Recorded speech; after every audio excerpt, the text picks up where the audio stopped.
Bonjour à tous, je vais vous parler du discours peut-être le plus dingue qu'ait tenu Macron depuis qu'il est là, depuis plus de 7 ans. Il a été tenu en conférence devant les ambassadeurs de France, et j'en parle aussi parce qu'il n'en finit plus de faire des vagues. Il nous a mis mal de nouveau avec toute l'Afrique. Elon Musk également réagit sur un autre point, il est très révélateur sur plein de sujets, l'OMS, l'Union Européenne, la liberté d'expression, les trucages comme la Roumanie, etc., l'Ukraine, enfin, on va en parler.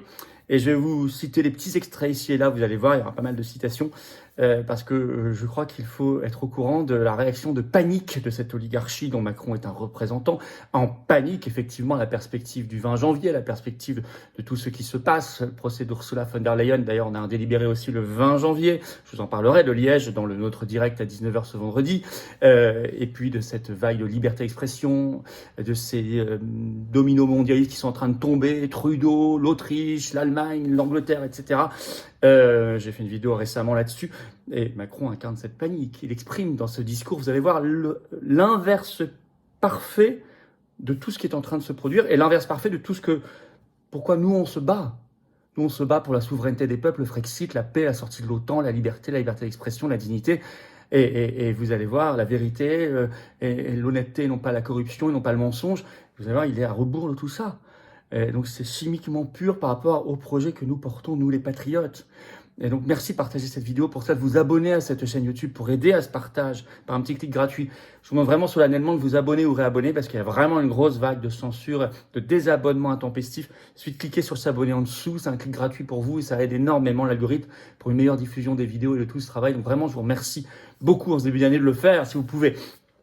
Par ailleurs, je parlais du direct, oui, c'est ce vendredi 10 janvier à 19h sur cette chaîne, sans tabou, je prends toutes vos questions, je vais découvrir en direct, il y a une sacrée actualité, tout ça et tout le reste, française et mondiale, explosive, soyez là, ramenez même du monde si vous voulez. Le 12 janvier, vous pouvez encore vous inscrire, quelques places pour Toulouse, je suis à 15h, réunion publique gratuite, on parlera en plus d'agriculture, d'alimentation, le lien pour s'inscrire encore pour Toulouse, sous la vidéo en description, et le 1er février, je suis à Thonon-les-Bains en Haute-Savoie, inscription également, c'est également gratuit, ouvert à tous. Inscription par un autre lien sous la vidéo en description. Bien sûr, vous pouvez également soutenir les parrainages citoyens à la présidentielle par la pétition sous la vidéo en description. Signez-la, relayez-la. Évidemment, je vous attends, patriotes. Si vous sentez vous aussi cette dynamique extraordinaire en France et dans le monde, c'est le moment de venir dans le plus grand mouvement de résistance de France qui s'appelle les Patriotes, le plus grand mouvement souverainiste de France qui s'appelle les Patriotes, organisé partout, avec du monde partout, qui n'attend plus que vous. Oui, attends que vous reveniez si vous n'êtes plus à jour dans votre adhésion. Vous pouvez également être donateur au mouvement pour nous aider à financer nos actions. Et on en a beaucoup. Et je vous annoncerai dans ce vendredi des actions très concrètes à venir. Vous allez voir dans notre direct. Mais on n'a pas de financement public 0 centime, ni d'aide des banques. Par ailleurs, adhésion, réadhésion, don, pour vous, c'est 2 tiers de défiscalisation. Ça fait baisser massivement vos impôts. Tout ce que vous mettez, c'est 2 tiers en moins de vos impôts. Et en plus, votre compteur fiscal a été remis à 0 le 1er janvier dernier, donc profitez-en. Pour 2025. Vous pouvez réadhérer dès maintenant, rejoindre la DMX par le premier lien sous la vidéo en description, je vous dis un grand bienvenue. Faire un don au mouvement par le 2e lien sous la vidéo en description, bravo. Les liens sont également sur les-patriotes.fr, notre site. Vraiment bienvenue, bravo, donateurs, réadhérents et nouveaux adhérents. On y va. Allez, le discours le plus dingo, vous me direz, il y a une concurrence, c'est vrai, il y a match. Mais bon, là, vous allez voir, on est quand même sur un certain niveau, et c'est pas anodin que ça vienne maintenant. C'est parce qu'il se passe tant de choses dans le camp de la libération par rapport au mondialisme, que Macron, il va se caricaturer lui-même, se radicaliser, comme l'Union européenne qui devient vraiment un réduit totalitaire. Ben, c'est ce que ça exprime. Alors, c'était un discours tenu le 6 janvier. Il fait 22 pages. Moi, je l'ai lu entièrement. Il est sur le site de l'Élysée en version écrite, si vous voulez. C'est le nom officiel, discours du président de la République à l'occasion de la conférence des ambassadrices et des ambassadeurs. Alors, ça commence par d'énormes fake news, fausses infos sur la Russie, dans le but, évidemment, implicite de défendre le BDE, bouclier démocratique européen, que je vous ai présenté en exclusivité sur cette chaîne, c'est-à-dire le truc qui est en train de mettre en place Ursula von der Leyen, l'Union européenne, enfin Ursula, c'est les remises de sa pneumonie, hein, on verra, pour annuler en cours de route, comme en Roumanie, les élections. Alors, je vous cite un premier passage. Il parle justement de la Roumanie. Je cite Macron. Désordre des démocraties menacées par la remise en cause de leurs promesses de prospérité, d'ascension sociale, de partage du progrès, directement attaquées par des puissances de déstabilisation. Il y a quelques semaines à peine, la Roumanie a dû annuler une élection présidentielle en raison d'ingérences et de manipulations électorales clairement attribuées à la Russie, dit Macron. Qui l'aurait imaginé il y a 10 ans à peine? Donc là, mensonge et honté. Au contraire, les enquêtes ont plutôt démontré qu'il n'y a pas du tout d'implication de la Russie. Mais il n'y a pas que ça. Je vais vous citer un deuxième petit extrait. En Géorgie, où elle a de manière évidente, il parle de la Russie, déstabilisé le processus électoral, falsifié ce dernier. En Moldavie, où elle a tenté la même chose, échouant. Je salue le courage et la détermination de la présidente moldave, Maya Sandu. À nous collectivement d'être vigilants pour les élections législatives qui viennent dans quelques mois. Et je pourrais aussi parler des élections roumaines, il en reparle, où la Russie n'a pas été frileuse pour manipuler le processus électoral dans un des pays membres de l'Union européenne. Bon, je ne vais pas lire tout, mais vous comprenez le niveau de fausse information et de délire de ce discours. Mais très grave, parce que derrière, ça veut dire on pourrait également annuler en Allemagne, en France, etc., comme en Roumanie, puisqu'on sait que c'est la Russie derrière et que ça a été clairement établi, c'est ce qui est faux. Bouclier démocratique européen. Par ailleurs, il s'aligne totalement sur la diplomatie des atlantistes, des faucons de l'État profond américain, en parlant vous allez voir, en prenant les 3 pièces de ce que eux appellent l'axe du mal, c'est-à-dire Russie, Iran, Corée du Nord, on est en plein dedans avec Macron, il s'aligne complètement sur ce discours. Je cite, « En associant l'Iran, comme je l'évoquais, pour produire des composantes, en ayant une approche avec beaucoup de composantes chinoises sur ces structures durales, et c'est ce dialogue exigeant que nous avons avec la Chine, et de facto en impliquant la Corée du Nord dans le conflit. » Là aussi, qui eût cru il y a même 5 ans que la Corée du Nord viendrait s'impliquer dans un conflit sur le sol européen, ce qui est aussi une fausse information. Nous en sommes là et c'est la responsabilité de la Russie. Donc, Iran, Corée du Nord, Russie, c'est exactement les discours actuels que vous avez chez les pires faucons américains, tous ceux que Donald Trump d'ailleurs a dégagés, c'est-à-dire l'axe du mal. Et il attaque aussi une autre ingérence, Elon Musk. Vous allez voir d'ailleurs, Musk lui a répondu, j'y reviens tout à l'heure. Voilà, je cite Macron, voilà 10 ans, si on nous avait dit que le propriétaire d'un des plus grands réseaux sociaux du monde soutiendrait une nouvelle internationale réactionnaire et interviendrait directement dans les élections, y compris en Allemagne, qui l'aurait imaginé? C'est le monde dans lequel nous vivons, dans lequel nous avons à faire de la diplomatie. Donc là, c'est évidemment Elon Musk qui va lui répondre plus tard, je vous réponds. Enfin, je vous raconterai. Alors, il finit d'ailleurs par une position sur l'Ukraine qui est complètement dans le en même temps. À la fois, il dit que l'Ukraine doit faire des concessions territoriales, ce qui ne va pas plaire à Zelensky, et d'un autre côté, il réitère l'idée implicite d'envoyer des soldats français sur place. Je vais vous citer. On est vraiment dans le délire avancé là. Je cite Macron. « Les Ukrainiens ont à mener des discussions réalistes sur les questions territoriales. » Ça veut dire que vous allez donner des territoires à la Russie. Et eux seuls peuvent les conduire. Et les Européens ont à construire des garanties de sécurité qui seront leur responsabilité au premier rang, car c'est une réalité géographique et géopolitique. Donc, à la fois, on peut envoyer des troupes, idée qu'il avait avancée il y a presque 1 an maintenant, en février dernier, et d'un autre côté, l'Ukraine doit être réaliste, doit faire des concessions territoriales. Bon. Alors, dinguerie européiste. Alors là, vous allez voir, sur des sujets comme l'épargne, là, on rigole pas, le vol de l'épargne, l'armée européenne, l'endettement européen, l'endettement commun, la dette commune, la souveraineté européenne, ce qui est un vol de la souveraineté nationale. Je vais citer petits extraits. Il parle beaucoup de l'Union européenne là-dedans, vous imaginez bien. Quand je regarde ces 7 dernières années, nous n'avons pas démérité en Europe, dit Macron. La France proposait la souveraineté européenne, davantage d'indépendance, d'autonomie stratégique. Baliverne française, nous disait-on. Jamais ça n'arrivera. Faites-vous plaisir, allez-y. Ce discours est européen aujourd'hui. Il est dans tous les textes européens. Au cœur des missions de la Commission européenne. Victoire gramscienne, dit Macron. Il est vraiment dans son délire, narcissique. Défense européenne, on disait. Idée française. Il n'y a que l'OTAN, point d'autre. Plus personne ne discute aujourd'hui le pilier européen de l'OTAN et l'ensemble des instruments que nous avons mis en place ces 7 dernières années. Endettement commun, le rêve. La folie, certains diront. Allons. En 2020, en plein Covid, accord franco-allemand, accord des Européens pour un endettement commun face à celui-ci. Si on décide d'être défaitiste, il n'y a aucune chance de gagner. Mais avec les idées claires, une volonté d'avancer, nous avons fait avancer notre Europe durant ces 7 dernières années résolument. Et celle-ci est capable de relever les défis qui sont les siens, j'y reviendrai. Car nous avons aussi à donner un nouvel élan, un nouveau socle à nos relations au sein de cette Europe. Alors je cite toujours Macron, il faut aller maintenant beaucoup plus vite et beaucoup plus fort. Sur beaucoup de ces axes stratégiques, nous avons vu juste, il y a une telle accélération et transformation de la menace. Il nous faut durcir notre position, aller beaucoup plus loin. adoption de la boussole stratégique, volonté d'engager davantage notre base industrielle technologique de défense, lancement de l'initiative européenne d'intervention, ça c'est une force armée d'intervention extérieure, accélération de programmes industriels ambitieux, tout cela est nécessaire. Il faut aller plus loin, assumer une préférence européenne. Bon, et puis un dernier petit extrait. Il nous faut aussi aller beaucoup plus loin à l'échelle européenne, plus d'investissements au sein de l'Union européenne, plus d'ambition au sein de la communauté politique européenne, qui doit être un lieu de construction, de coopération, de défense à l'échelle du continent. Alors, y compris sur l'alignement, sur l'immigration, où il s'aligne sur l'Union européenne et montre un renoncement national total, puisqu'il dit que c'est vraiment l'Union européenne qui doit gérer l'immigration totalement. Donc, je vous cite un petit extrait. Les approches nationalistes ne marchent pas, il parle d'immigration, en particulier pour la France, l'Allemagne, l'Italie, l'Espagne, qui, jusqu'à changement plus radical, ne sont pas des îles, et donc sont dépendantes de la coopération avec les pays limitrophes. Argument fallacieux. Ce qui fonctionne, ce qui produit des résultats, c'est une approche européenne. Bon. Et on a vu le résultat. Et même sur l'énergie, où pourtant c'est le fiasco complet, marché européen d'électricité, tout le monde le dit, bon, et ben lui, il va aller plus loin. Je cite, « Il faut juste que le marché domestique ne soit pas le marché français, mais le marché de l'Union européenne. Approfondissement du marché européen, c'est exactement la clé aussi en matière de numérique, d'énergie et de télécommunications. Sur ces domaines clés, on doit casser les règles entre les 27 et les harmoniser beaucoup plus rapidement. On doit aller beaucoup plus vite sur le marché unique de l'énergie et de l'interconnectivité, interconnexion électrique. » Donc lui, quand on lui dit que le marché européen d'électricité, ça ne marche pas, il dit qu'il faut aller encore plus loin, parce qu'elle signe une idéologie d'un totalitarisme.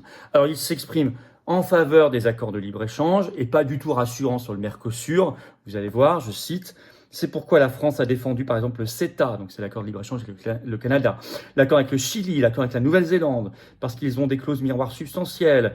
Mais au vu des informations qui nous ont été données sur le Mercosur, ces dispositions n'existent pas aujourd'hui dans cet accord. Il n'y a pas de clause de sauvegarde. Il n'y a pas de vraie clause miroir. Et donc aujourd'hui, on doit être beaucoup plus exigeant. Ce n'est qu'une signature, et je vous rassure, il parle du Mercosur, là aussi, pour tous ceux qui pensent que tout serait perdu, que c'est un effacement de la France, et que la Commission européenne ait signé l'accord avec le Mercosur. La longévité me donne un privilège. C'est d'abord peut-être un peu de recul. J'ai déjà signé un accord Mercosur. Il a ensuite été balayé parce que les mêmes qui l'avaient signé n'ont pas respecté ce qu'ils avaient dit, de ce qu'ils feraient. Désolé, c'est du style oral, donc c'est pour ça que c'est un peu haché. C'est le début du Brésil de M. Bolsonaro. Donc je vous rassure, la messe n'est pas dite. On continuera de défendre avec force la cohérence de nos engagements et donc une politique commerciale cohérente. Bref, sur le Mercosur, la seule chose qu'il dit, c'est la messe n'est pas dite. Je suis pas sûr que ça rassurera beaucoup les agriculteurs français en lutte. Et sur le reste, vous avez vu, il dit c'est bon pour le Chili, c'est bon pour le Canada, c'est bon pour la Nouvelle-Zélande, les accords de libre-échange. On est OK. Et on continue une politique commerciale européenne. Donc on laisse les clés à la Commission européenne. Alors, il veut augmenter le budget de l'Union européenne et donc les impôts directs, créer des impôts européens. Je cite. Nous devons préempter la discussion budgétaire dès maintenant. Plus de ressources propres, ça c'est des impôts européens. Des capacités à investir dans la durée, à emprunter sur les marchés. Mais les Européens doivent investir davantage ensemble. Ce n'est pas simplement des aides d'État nationales qui fragmenteraient le marché unique. C'est une capacité des Européens à investir sur des priorités, sur les industries vertes, la défense, l'intelligence artificielle, et le faire à l'échelle. C'est quasiment un doublement du budget européen qu'il nous faut faire. Un doublement du budget. Et des ressources propres, donc des impôts européens. Il reparle du vol de l'épargne des épargnants européens par l'Union des marchés de capitaux. Je cite. Dans le même temps, mieux mobiliser l'épargne européenne. Nous sommes le continent qui épargne le plus. Simplement, celle-ci n'est pas bien allouée et va vers d'autres. La clé de cela s'appelle la réforme des marchés de capitaux européens, avoir une vraie Europe de l'épargne et de l'investissement. Et là aussi, c'est un des chantiers prioritaires des prochains mois au niveau européen. Une Europe de l'épargne. Vous savez ce que ça veut dire? J'en avais discuté sur cette chaîne et à Arras, notamment avec Tom Benoît, qui l'a expliqué très clairement. Cerise sur le gâteau, il parle aussi de l'OMS, un grand défenseur du traité sur les pandémies. Toutes les dingueries vous savez, du One Health, une santé, ça c'est un concept très davosien, très Bill Gates. Je vais vous citer ce qu'il dit sur l'OMS. Il y a un risque aujourd'hui très important dans l'agenda international, c'est celui d'une sortie des États-Unis d'Amérique de l'OMS. Et on le voit d'ailleurs chez certains acteurs qui commencent à revenir en arrière sur des règles, à brouiller les cartes. Or, on a besoin, face au risque de pandémie, d'avoir une OMS plus forte, dit Macron. Et au lieu de la fragiliser, de tirer les leçons de la pandémie que nous avons vécue, d'avoir des mécanismes de détection des crises plus rapides, ça c'est le traité sur les pandémies, d'assurer, de consolider son indépendance face aux pressions diplomatiques, poursuivre son agenda. Je cite, l'alimentation est jumelle. L'alimentation, c'est aussi l'autre marotte de Bill Gates. On le sait. C'est pourquoi en mars prochain, nous aurons le sommet Nutrition for Growth, la nutrition pour la croissance, qui permettra d'obtenir des résultats concrets pour lutter contre la malnutrition infantile et poursuivre cet agenda. Ce truc-là, c'est un sommet les 27 et 28 mars prochains à Paris, effectivement. Vous allez sur le site, c'est écrit dans le cadre de l'agenda 2030. Et les grands partenaires, c'est la fondation Bill et Melinda Gates. Que les choses soient claires. Donc là, il est en train de nous lire un élément de langage de Bill Gates. Là non plus, je n'oublie pas le nexus indispensable entre climat, biodiversité, alimentation, santé, avec cette stratégie One Health, il le dit explicitement, que nous avons conçue au cœur de la pandémie. Et nous aurons l'occasion d'organiser cette année un sommet en la matière. Bon, je ne vais pas tout lire, mais vous avez compris la philosophie. À rebours complètement de ce que dit un Kennedy Junior, un Trump, un Farage au Royaume-Uni, ce qu'on dit nous ici en France, ce que disent les gens sensés, de plus en plus de peuples. Et c'est tout à fait se mettre dans la main de Davos et de Bill Gates. Alors en plus, vous avez face à ça, il a parlé aussi de l'Afrique, avec cette phrase très intelligente, ils ont oublié de nous dire merci. Toujours la provocation, l'arrogance qui ne sert pas les intérêts de la France. Résultat, il nous a mis en crise, ça fait des vagues ce discours, avec de nouveau l'Afrique, alors je cite, voilà, Le Monde, donc du 7 janvier, le titre « Du Tchad au Sénégal ». Les propos d'Emmanuel Macron dans ce discours sur l'ingratitude des dirigeants africains passent mal. Lors d'un discours devant les ambassadeurs français à Paris le lundi 6 janvier, donc, le chef de l'État a estimé que les chefs d'État africains avaient oublié de dire merci lorsque la France est intervenue militairement au Sahel en 2013, suscitant en premier lieu l'ire du président tchadien. Donc encore une fois, le roi de la diplomatie qui s'appelle Emmanuel Macron nous a mis mal avec plein de pays. Par ailleurs, Musk lui répond doublement sur son compte X le 6 janvier, suivi par plus de 210 millions d'abonnés, vous le savez. Premièrement, lui-même, il a mis cette réponse. Donc, je vais vous la citer. Quand il répond à Trump qu'il accuse d'ingérence. Comme quand Keir Starmer a traité Donald Trump de raciste et a dit que le gouvernement britannique devait tout faire pour l'arrêter, ou lorsque Starmer a envoyé des membres du Parti travailliste britannique faire campagne aux États-Unis contre le président Trump cette année. Donc, qui fait de l'ingérence? Bonne réponse d'Elon Musk. Et il a soutenu un tweet très juste en réponse également, qui dit « Les milliardaires George Soros et Bill Gates ont interféré dans la politique européenne pendant des décennies, dépensant des sommes énormes pour influencer les élections. Ils ont promu l'ouverture des frontières, le transfert du pouvoir des gouvernements nationaux vers des organisations supranationales. Macron n'a jamais rien dit contre cela. » Excellente réponse. C'est pas fini. Mon petit doigt me dit que c'est pas fini. Ce discours va faire encore couler beaucoup d'encre et faire des vagues. Pourquoi cet emballement de Macron dans ce discours? Parce que ça dégage sec en ce moment chez les mondialistes. Confère ma vidéo cette semaine, confère les déclarations nouvelles de Zuckerberg. On voit bien ce qui se passe. Les mondialistes sont en décrépitude. Et arrive le 20 janvier l'investiture. Et le pouvoir également pour Kennedy Junior par exemple. Donc évidemment, Macron, c'est l'ancien monde. Il faut le pousser de plus en plus vers son départ. Donc, il faut dès le 16 janvier qu'ils votent tous à l'Assemblée nationale la motion de censure contre le gouvernement Bayrou, Valls, Borne. Évidemment. Secouer un peu les députés, là, PS, je sais pas quoi, ils hésitent, RN. C'est pas possible, quoi. Écrivez-leur, poussons-les. On en reparlera dans le direct ce vendredi 10 janvier à 19h. Soyez là, ici, sur cette chaîne YouTube pour notre grand direct. Et je pensez à vos questions parce que j'y répondrai en direct et je les découvrirai en direct. Et puis on parlera de tout ça, on en reparlera. Mais il faut pousser à son départ parce qu'on voit bien avec ce discours que c'est fini. Il faut que 2025 soit l'année de la libération nationale pour nous. Il faut se battre plus que jamais, les amis. Donc soyez là pour notre direct. Inscription Toulouse le 12 janvier, Thonon-les-Bains le 1er février par 2 liens sous la vidéo en description. Allez-y, c'est entrée gratuite. Et évidemment, merci de partager la vidéo, de vous abonner à cette chaîne par un petit clic gratuit sur s'abonner. Vraiment, ça aide beaucoup. Il y a beaucoup de censure. Pensez à vous abonner ou réabonner, ça aidera énormément. C'est un petit clic gratuit pour vous. Merci beaucoup. Je vous attends aux patriotes. Vous êtes dans le combat avec moi, avec nous, dans le plus grand mouvement souverainiste et de résistance de France qui s'appelle les Patriotes. Il faut venir, vous défendez les belles valeurs de liberté, de paix, de souveraineté, de Frexit, de sortie de l'OTAN, de sortie de l'OMS, de vérité. Il faut venir. Il faut venir. Je ne peux rien sans vous. On peut tout ensemble. Vous pouvez adhérer dès maintenant par le premier lien sous la vidéo en description. Ce lien est également en commentaire. Il y a une petite fiche sur l'écran maintenant et dans quelques secondes, un lien sur l'écran. Bienvenue. Faire un don au mouvement, c'est le deuxième lien sous la vidéo en description. Ça permet de financer nos actions. Sinon, on ne peut pas, ni les procès, ni les manifs, ni les opérations parrainage, ni les tracts, ni les élections. Rien, parce qu'on n'a pas de financement public. Bravo. Et tout ça est défiscalisé aux 2/3 de vos impôts.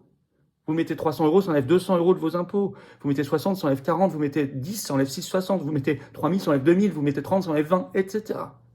Bravo aux donateurs, aux réadhérents. Bienvenue aux nouveaux adhérents patriotes. Vive la France!